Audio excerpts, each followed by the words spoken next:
My name is Emily.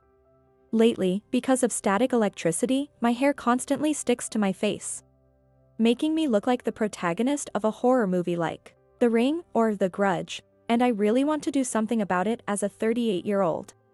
I know it's because I'm always wearing fleece material or something like that. But it's gotten so cold all of a sudden. I feel like I'm dressed like an Eskimo. Today, I want to share a winter story of mine. I hope you'll listen. I had a childhood friend who grew up with me since I was 4 years old. Her name was Kathy. When I was 4, her family moved next door, and since our parents were the same age, we naturally became close as families. When she was young, Kathy was shy and quiet. However, as she entered the upper grades of elementary school, her reserved nature began to change. To be honest, even from my perspective as her friend, Kathy was remarkably cute. My mom even jokingly suggested to Kathy's mom, why not make her a child actress? When she was little, being called cute didn't boost her confidence.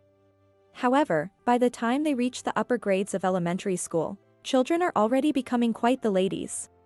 They start to understand how their cuteness can be a powerful tool. In fact, once the other girls realized how cute Kathy was, they gathered around her like an entourage. They started imitating her hairstyle and wearing the same hair ties, creating many a Kathy clones. In the class, she was as popular as a teen idol. As she was showered with attention, Kathy gradually became more spoiled. When playing with others, she would get very grumpy if she wasn't the center of attention, and would sometimes be slightly mean to her friends. Looking back now, I realize it wasn't unusual for kids to act like that, but at the time, it was a bit of a hassle. When we got to middle school, Kathy became even more beautiful. She grew taller, and her school uniform looked dazzling on her, as if she was the only one wearing a different one. On the other hand, I was short and my uniform seemed to be wearing me rather than the other way around. Naturally, she became part of the cute girls group, and was at the top of the class hierarchy. Around this time, boys who used to mock the Kathy clones started sweetly calling out to her. Everyone was becoming aware of their own boy and girl asides. She rode that wave perfectly and became known as Glamour Queen. Why Glamour Queen, you ask? Because after school, she was always getting confessions of love in the backyard. She was seen so often that she eventually got a nickname because of it. Her spoiled behavior escalated along with her popularity. She would look down on students who didn't seem popular, and laugh at them behind their backs. Well, almost all the top caste students had that vibe, but Kathy was particularly proactive about it. Back then, there was a weird notion that the more noticeable you are, the cooler it is to look down on others. As for me, I was more into comics and games than fashion or the opposite sex, so I lived a very different life from Kathy, along with friends who shared my interests. However, Kathy never looked down on or treated me poorly. No matter how small or nerdy I was, she would come to me with her romantic troubles, saying, "Emily, listen to this," without any hesitation. She didn't look down on my friends either. So, while I did think her behavior towards others was awful, I never came to dislike Kathy herself. Thus, we peacefully spent our middle school days and eventually went to different high schools and colleges. I went to college out of state, so when I met Kathy again at our first reunion, we partied until morning with canned drinks. Even after a long time apart, we were still close. I thought it was a privilege of childhood friends. The problem arose 10 years ago. At that time, after graduating from college, I returned to my hometown and worked for a local company. I introduced my boyfriend, John, a doctor I met through an acquaintance, to my parents to get their approval for us living together. And at the doorstep, I ran into Kathy. "Hey, is this your boyfriend?" Kathy asked. Feeling a bit embarrassed, I answered, "Yeah." After staring at John for a moment, Kathy smiled and said, "I didn't know. You have to introduce him to me next time," and walked away. That night, she contacted me for the first time in a while, and I ended up actually introducing her to John. Since John and I were living together with marriage in mind, I thought it would be good to introduce him to my childhood friend. So, I immediately arranged for John and Kathy to meet. A few days later, the three of us met at a cafe. When John stepped away from the table, Kathy suddenly said, Oh no. What? What's wrong? I asked, puzzled. Kathy then said, I think I might have fallen for John. I thought she was joking, but Kathy was gazing at John with such dreamy eyes that I wouldn't have been surprised if hearts were floating around her. She laughed it off, saying, Don't worry, I won't steal anyone's boyfriend. It's just like having a crush on an idol. But I was so uneasy that I didn't leave the table for the rest of the time. I thought that if I left them alone, who knows what might happen. A while after that introduction, I saw Kathy and John walking arm in arm in the city. Neither John nor Kathy had mentioned they were going out together. Was he cheating on me? Or maybe they were planning a surprise for me. I swung between the worst-case scenario and hopeful thinking, as I found myself sprinting to catch up with them. Gasping for breath, all I could manage to say when I caught up to them was, Why are you two together? I remember the startled looks from people around us. We got caught, Kathy said with a tongue-in-cheek smile, while John turned pale. When I confronted them, they admitted it was their first date. Apparently, Kathy had asked John for his contact information when I went to the bathroom during that introduction. It was just before I heard, I might have fallen for you, after arriving at the store. Kathy, who fell in love with John almost at first sight, got his contact information by saying, Let's just be friends for now, and grew to like him more as they talked. John also responded with, If you have any worries, feel free to talk to me, and they exchanged contact information. He planned to ask her how to propose in a way that would make me happy. However, Kathy was after John, and it didn't turn into a genuine consultation. Gradually, she made her moves. Kathy was really cute, after all. If she confessed her feelings, John wouldn't be entirely indifferent. And so, John fell right into Kathy's trap. John begged for my forgiveness, saying, It was the first and last mistake, I won't do it again, but I couldn't forgive him.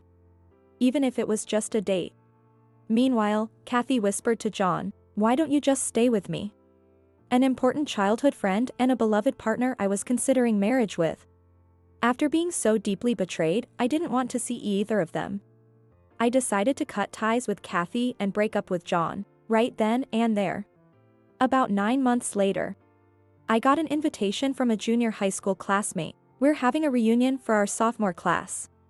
I was in a different class from Kathy in sophomore year. I thought I could enjoy it and decided to go, but on the day, I was stunned. The class clown had invited Kathy, who was from another class, saying, I called our glamour queen, Kathy. The students who were in the same activity as Kathy, or in the same class in freshman or senior year were thrilled to see this rare guest, but I couldn't be happy at all. Despite that, everyone around me said, Hey, it's the old childhood friend duo. Sit next to each other. And put our seats together. Well, they didn't know the whole story, so I couldn't blame them. Honestly, I wanted to say, I cut ties with her because she stole my boyfriend, so please keep her away from me. But I didn't want to ruin the fun reunion for those who didn't know. In the end, I spent the reunion I had been looking forward to with a sour face, sitting next to the Kathy I despised. So, Emily, what do you do for work now? Me? I work as an office clerk at a local company. Really? Didn't you go to college in New York? Wouldn't you have made more money if you worked there? Well, yeah, but I'm an only child, so I decided to stay close to my parents for their care. While I was having such a conversation with an old friend, Kathy suddenly butted in. What? So that's why you still dress so shabby even after working for years? No wonder you look poor. It's no surprise that a vein bulged on my temple at Kathy's snide comment, acting as if nothing had happened despite our fallout. My old friend turned pale, looking at Kathy as if to say, That's so out of line. Of course, I ignored her. Sensing the tense atmosphere, my old friend quickly changed the subject. So, Kathy, what are you up to these days? Me? I work in sales at a local company, but I'm making pretty good money. My boyfriend said we'll get married soon, so my future is secure. Wow, you have a boyfriend? What does he do? Do you have any pictures? My old friend, unaware of the situation, took an interest in Kathy's words. While they couldn't know any better. It was an unbearable topic for me, despite having moved on. Kathy, knowing this, gleefully said, "Oh, really?" and showed the photo stored on her phone to my old friend. Wow, as expected of Kathy. Your boyfriend is handsome. What does he do? Thanks. He's a doctor. His annual income is over $100,000, so I'll probably quit my job when we get married. That's amazing. Every woman's dream, right? Isn't it? Oh, Emily, do you have a boyfriend? Holding the picture of John, the boyfriend she took from me, Kathy smirked as she turned the conversation back to me. Oh, that's right. Emily, do you have a boyfriend? My old friend asked, as if suddenly remembering. To my old friend, who thought the tense atmosphere was due to Kathy's slip-up, it seemed like the awkwardness had subsided. Ignoring the question would only make things awkward for my old friend. Ruining the atmosphere at the reunion, my first-class reunion for the sophomore class, would be too much. Reluctantly, I smiled and said, "No, I don't have a boyfriend." What? Isn't it about time you got married if you want kids? Are you still single? Kathy eagerly jumped in. My old friend turned pale again. Too bad, being both poor and single. Oh, I'm so glad I caught a boyfriend with an annual income of over $100,000. Hearing stories like this makes me realize how lucky and happy I am. Oh really? So I'm unlucky and miserable, huh? Judging by her smug and condescending attitude, she really doesn't know anything. I wanted to say, that guy is. But I swallowed my words. No, I'll keep quiet for her sake. Let her stay in her illusion of happiness. In the end, I went home from the reunion with all those words left unspoken. However, I wasn't jealous at all of Kathy's bragging, so I didn't feel frustrated. About 2 years later. To my surprise, Kathy suddenly showed up at my parents' house. What do you want? I asked. Give me my money back. Kathy screamed furiously. I had never borrowed money from Kathy, so I had no idea what she was talking about. What on earth was going on? Wait a minute. What money?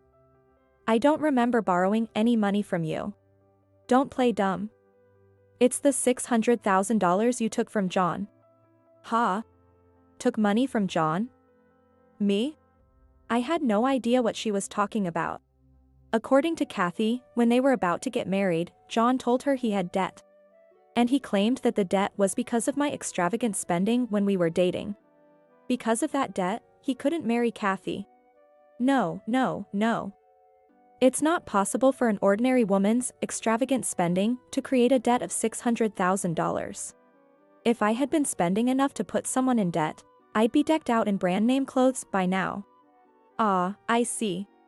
Kathy still doesn't know the truth. As a kind childhood friend, I'll enlighten her about everything. Do you really think that debt was caused by my extravagant spending? John himself said so, there's no other reason.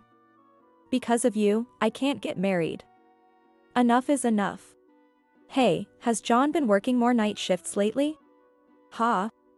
Why do you? Well, even if that's true, so what? Well, it's not my business. Sorry. Forget I said anything. Now, please leave. When I casually backed off, Kathy let out a small, "What?" and openly grimaced. Oh, come on.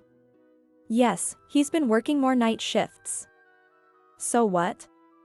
He's in demand, so of course he's busy. I couldn't help but grin at Kathy's words. What if I told you he's in demand by a girl and a bar owner? What? What are you talking about? I mean, the people expecting John at night aren't his medical colleagues, but the owner of a bar and his favorite girl there. What does that mean? Are you saying he's been going to a luxury bar instead of working night shifts? Bingo. The moment I said that, Kathy's face turned red with anger. I don't know if you're jealous because I took your man, but stop making things up. She shouted. But unfortunately for her, it wasn't a lie. John, being a doctor, often went to bars with his colleagues and superiors under the guise of relieving stress. This had been happening since we were dating. Well, I guess that's how wealthy people play. Or something like that. But since it was just drinking with girls, I didn't think much of it. For example, if I frequented a bar and fell for one of the barkeepers, I'd realize it's just business and snap out of it.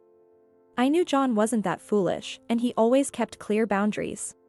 Once, John visited a bar where my friend was working, and I heard he barely engaged in any physical contact because he said he had a girlfriend. So, I never worried about him cheating or getting too attached to the girls at the club. It's like buying a lottery ticket despite hating gambling. A bit of fun as long as it doesn't go too far. However, after we broke up, a mutual acquaintance who introduced me to John shared this. His new girlfriend is very controlling. That was Kathy. Kathy demanded constant communication even during work hours, and insisted that they spend all their free time together. At work, John faced patients, subordinates, and colleagues all day, and at home, Kathy's controlling behavior. He never had a moment to himself. There was no mental respite. He couldn't go out drinking with colleagues like he used to. He couldn't relieve his stress. But his peers constantly nagged him. Come on, let's go out. John wanted to go out too. He only declined out of consideration for Kathy. But when the stress became unbearable, it's no surprise that he ended up thinking, just for today, and went to the bar. He had no relief in his life. That visit to the bar brought immense relief and fun. John then became more deeply involved with the night scene than ever before. Amidst his guilt, the charming girls at the bar who validated him became his solace, and he started getting attached. This attachment to a girl at the bar was the reason behind John's rapid accumulation of debt, despite his high income. After hearing everything, Kathy was trembling. That's a lie. No way. No way that's true. We're planning to get married. And anyway, it makes sense to trust John, who I've promised a future with, over someone like you. Kathy stubbornly held on to the belief that I was a nasty person who had taken John's money. What a sad story. John was just a guy I dated for a few years, but I've known Kathy since childhood, even if we had a falling out. Well, fine, you don't have to believe me. It doesn't affect me. As if I'd believe such a ridiculous story. Alright, I get it. But look at this. I showed her a video. No doubt it's John, but you don't have to believe it if you don't want to. What? Kathy watched the video, unable to help herself from speaking up. No wonder. The video showed a very drunk John, beaming with a flashy-haired girl. The dim purple lighting made it clear this was a bar. It was unmistakably a scene from That Kind of Place. The girl looked uncomfortable in front of the camera, clearly annoyed by being filmed. However, John was too drunk to notice, with a dazed, drunken expression on his face. The person filming also giggled, hehehehe, making me wonder how they hadn't been banned from the bar yet. Probably because they paid well. No wonder he ended up in debt. This video was given to me by the acquaintance who introduced John, saying, "Things have gotten really bad lately. Good thing you broke up." The acquaintance was a medical school graduate. Both the person filming and John were friends of this acquaintance, so it was meant as a joke when I received it. And that's how it ended up with me. It's a scary age where there are cameras everywhere. Not being able to get married isn't about the debt.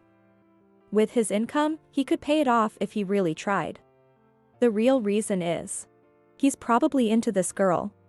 I said with a smirk, and Kathy screamed, "That's a lie," as tears welled up in her eyes. But we're supposed to get married. I'm already over 30. I need to get married soon. It can't be true. Well, if you don't worry about income levels, there are plenty of guys out there. You're cute, after all. Shut up.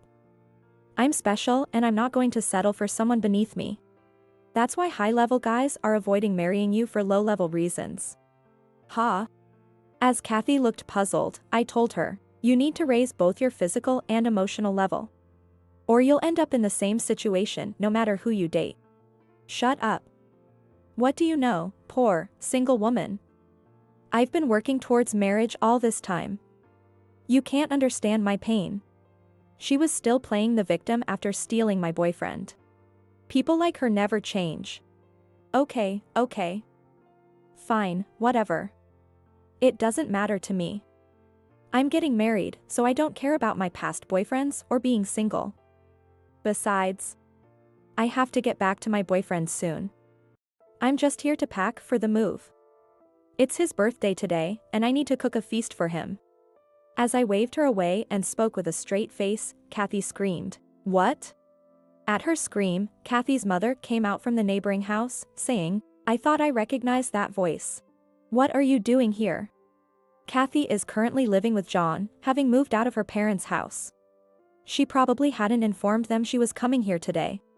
"Auntie, Kathy stole my boyfriend and now she's accusing me of making him go into debt and demanding money back," I shouted. Kathy's face turned pale as her mother looked shocked. "What are you talking about? Is that true? What did you do to Emily? Come here and explain yourself." Kathy, who tried to accuse me, was no match for her mother. She was dragged back inside the house without a chance to defend herself.